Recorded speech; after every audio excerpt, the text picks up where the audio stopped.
Thank you. I thank all the witnesses for being here. And just at the outset, I do disagree with the administration tariff policy, as many of us do, and I understand that it's not for you to decide what that policy is. It's for you to implement it. But I do want to ask some questions. Mr. Goettman, we've had a number. Basic question is this: if there is to be any tariff policy, is there an advantage that it be consistent? Thank you for that question, Senator. I think that the policies, the tariff policies of the president have resulted in significant acceptance. Okay, I'm not asking that. I get it. I mean, I get it that he believes in them, and I get it that all of you have a job to implement them. But I'm asking a really simple question. Small businesses are having their heads explode in Vermont because the tariff policy that they're subjected to, they don't like the tariffs. But what they can't deal with is that they change from day to day. I mean, the president saw an ad on TV he didn't like from Canada, and he increased the tariffs by 10%. So what my business folks are saying to me is, Peter, it's tough enough to deal with the tariff, but if we don't know what it is from day to day, that is going to make our very difficult job all the more much worse. And I'm asking, basically, do they have a common sense concern about having whatever it is, the tariff policy, it be consistent and reliable and something they can plan on? Senator, I think that we have been engaging in reversing decades of, unfair trade. This is very frustrating. The frustration here, I'm not holding you responsible for what the tariff policy is.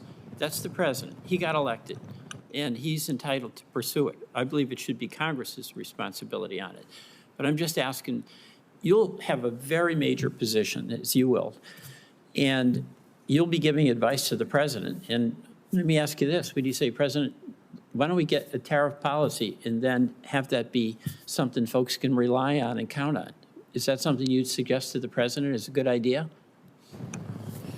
Senator, again, as part of negotiations, things change, and it's important to maintain leverage to get the outcomes that we want that are supporting American jobs and small businesses in particular. All right. I mean, politicians we get accused rightly oftentimes of empty rhetoric. And I won't suggest that's what it is, but it's not an answer to the question. Let me ask you, Ms. Perkins, some questions. You have got an incredible resume, and or Ms. Callahan, incredible resume, and I was very impressed in our meeting in the office. So I clearly think you have the skills and experience to do a very good job. So I am going to ask you a couple of questions about what's happening to our farm economy. These tariffs are, all of our farms, the dairy farms in Vermont to soybean farms in Iowa, they operate on a very thin margin.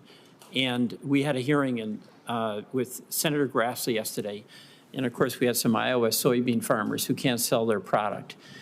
And I mean, is there, in your view, a link between the tariffs that have been imposed and the complete loss of market opportunities in China for our Iowa soybean farmers?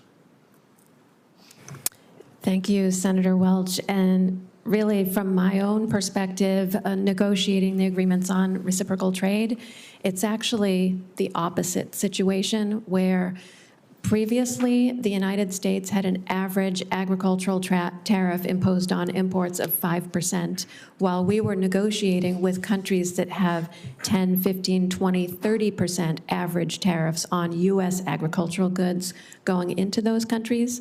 So the reciprocal tariffs have really allowed the leverage that we can get both removal of non-tariff barriers that have prevented U.S. agricultural goods from accessing markets, and also bringing those incredibly high tariffs down so that the United States can compete on a level playing field. The bottom line here, you did not address what I said, and you don't dispute as a fact, that our Iowa farmers have not sold a bushel of soybeans to China.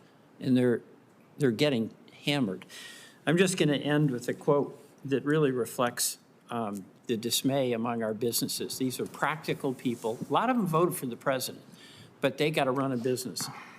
Bill Wilson runs a Birds and Beans Coffee in Manchester. The whole tariff system is making managing our Vermont-based family business a nightmare for me and my daughter. The U.S. government is destroying our business. Simon Perkins, who recently ran Orvis, the reality is that a rapidly changing tariff environment is killing us. Peter Case Burroughs Sports. I mean, this is small businesses. These are folks that are in our communities, your community and mine. We love what we do and we're under attack. For 90 years, Burroughs Sports has proudly served Brattleboro, growing with our community through good times and hard. Today's economic pressures, rising cost and shrinking margins are testing small local businesses like never before. But now the very people who are in place to help are threatening the very way we conduct our business. They're getting hammered with steel tariffs. I guess I'm going to end by making a plea to you. You've got a job. You've been appointed by the president. You are going to be implementing his tariff policy. But there is dismay among everyday people running businesses about the ever-changing nature of these tariffs. It's really had a dramatic impact on our tourism business in Vermont. It's really hurting. So at the end of the day, my hope is that the reality of what is happening to our farmers, to our bike shop owners, our coffee bean sellers, gets delivered to the president so there can be some adjustment. And I do have one last question.